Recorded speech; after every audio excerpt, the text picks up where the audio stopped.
So our login is starting to look really good. So next thing I'm going to do here, let's add a little bit more pizzazz to this app here. We're going to add a few icons to our login here. I'm going to put a few icons to the left of our text fields, and perhaps a little logo at the top here.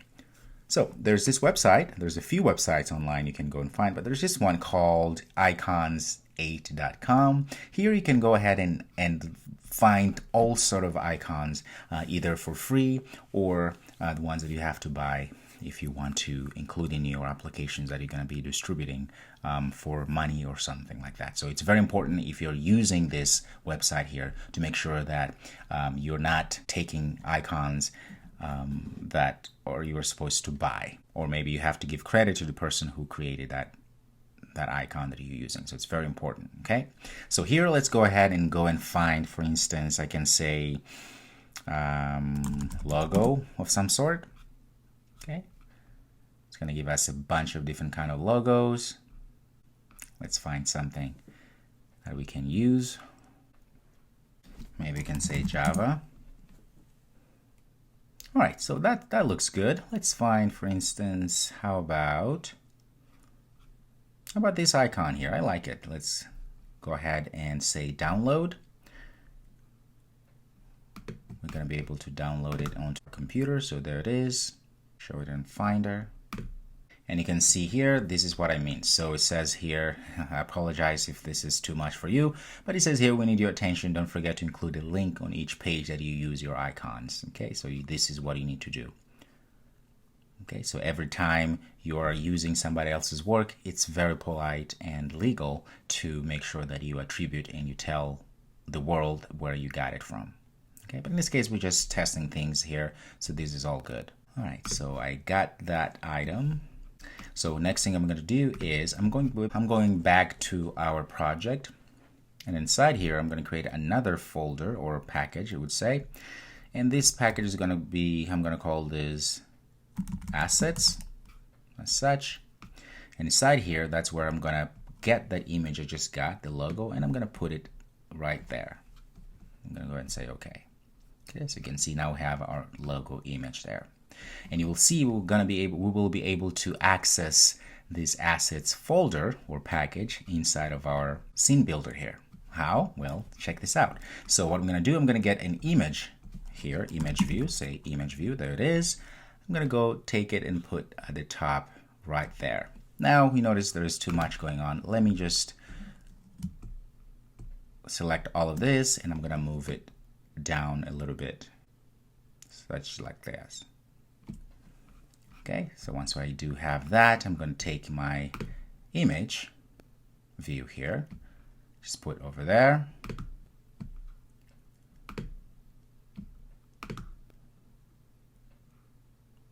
And that looks great.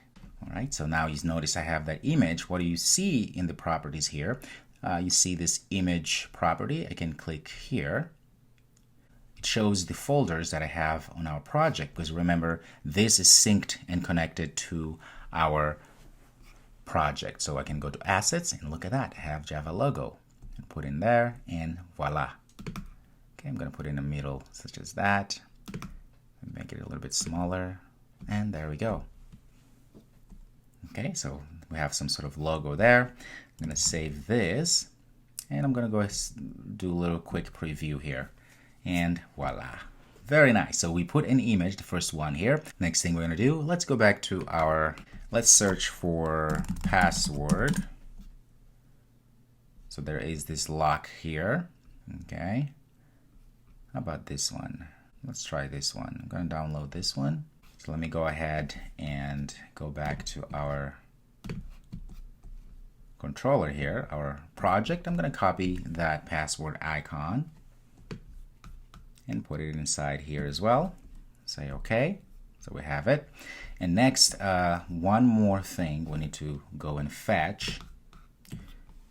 Let's find, I'm going to call this, let's find a profile icon. Let's find a generic one. This looks good. Download that too. Okay, I'm going to do the same thing here.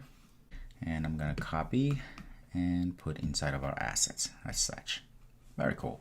So now I have a way to get all of these icons that I've gotten here. Going back to our scene builder here, I'm going to click on image again. I'm going to put right about there. Okay, there it is, just about here. I'm going to copy it and Control V and put another one just right about there as well. So we've got two here. So click on the first one. What I'm going to do, I'm going to just go ahead and click here, go to my icons, it's going to be user, there we go. And you can see there it is. My second one, I'm going to do the same thing and put the icon password there. All right, so it's starting to look really good. Save this again and quick run here, preview. Aha, very nice. You can see our login page screen here is looking really nice. Very cool. Let's make sure that we have IDs for all of these elements or controls that we have here. Okay, let's give them IDs. That way we can export those IDs into our code. Get rid of this. So what I'm going to do, I am going to go and look at the controller. Now the controller for this one, what are we going to do? I'm going to change this to controller. Go say refactor. I'm going to say login controller as such. So what I'm going to do at the end of our anchor pane here, which is our main window, I'm going to say FX controller, just the first one there, say enter. I'm going to say sample dot controller dot login. Now it's giving us a new issue here. That's totally fine. This should be fixed in a second here. So I'm going to save this. I'm going to go back to our scene builder here. What I'm going to do, I'm going to go here at the top, so go under controller. I'm just going to say here login controller, say enter. Okay, once you've done that, we're going to go back to our views here. I'm going to go to code. So now it's time for me to start adding IDs for all of my controllers here. So this one is, first one is going to be, I'm going to call this login user name. As such, you notice it's starting to add there. This one's going to be login password, enter. And this button here is going to be login button and enter. Okay, so save this, say overwrite. We'll overwrite everything. And you come here, you notice now that we have our login controller, FX controller. So what do we need to do now? We can just go ahead and say sample dot controller dot login. So we are pointing to where our controller is in our controller folder or package here. That's very important. All right, perfect. So now that we have that, we can simply, let's go back to our builder here. We can simply say view and say sample controller skeleton. And notice right away it gives us this wonderful thing here. Okay. So I'm going to say full to get all the code, and don't worry about these errors that we're seeing here. That's totally fine. So I'm going to go ahead and copy everything, including the initializer there. Copy this and go to my login controller and paste it all in just like this.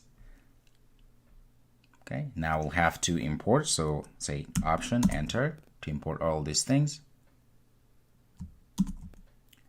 Keep enter, option enter, so sure, just like that. Okay, so we have our initializer there. So let's get rid of all of this because we don't really need that. Perfect, so this is where we're going to be able to initialize, for instance, our login button. As you can see, you can say that set on action, new event handler as such. All right. So for now, if you want to see this in action, we can go ahead and say see out. I can say login is was clicked. You can save. If we go ahead and give it a run, look at that. If I go log in and look, login was clicked. Very, very nice. So you see the power here. We were able to connect our user interface that we created using our scene builder. We were able to connect everything that we created in our scene builder to our code login controller here. This is always very, very exciting, at least to me, and it should be exciting to you as well. Look at that.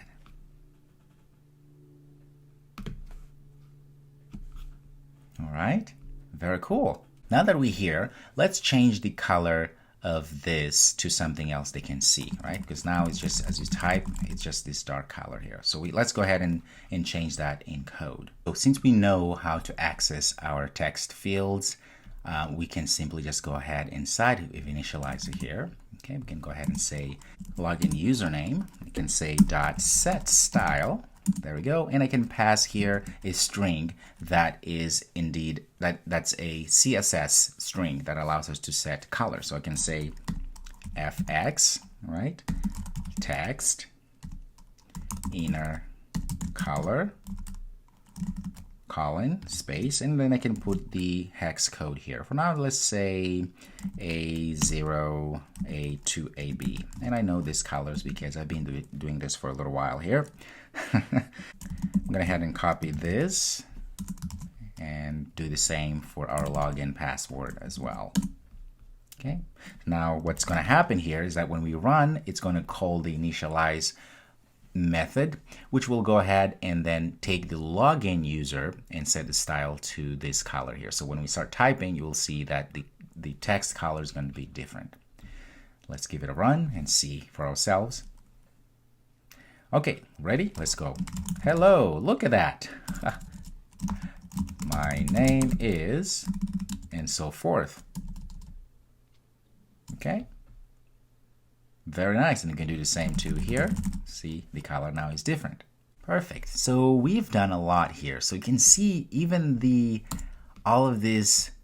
Look at that. When I click here, and the colors all even change of our focus here, right? Look at that. Right, and our login still does the same as we did before. Very cool. So now we have our images, we have a logo here, and things are looking up for us, guys. I hope you're very excited about this because whenever I do this, it's just so amazing to see how easy it really is to create amazing JavaFX applications here. Just in a matter of a few minutes, right, going through things. In fact, it took a little bit longer because I'm explaining things, but if you were to do yourself once you understand this doesn't take that long at all. And we were able to create all these beautifully crafted controls inside of our application here. And that's amazing. I hope you're starting to see the light in the tunnel here, starting to see the possibilities of things you can do. All right? Okay, so I'll see you in the next video.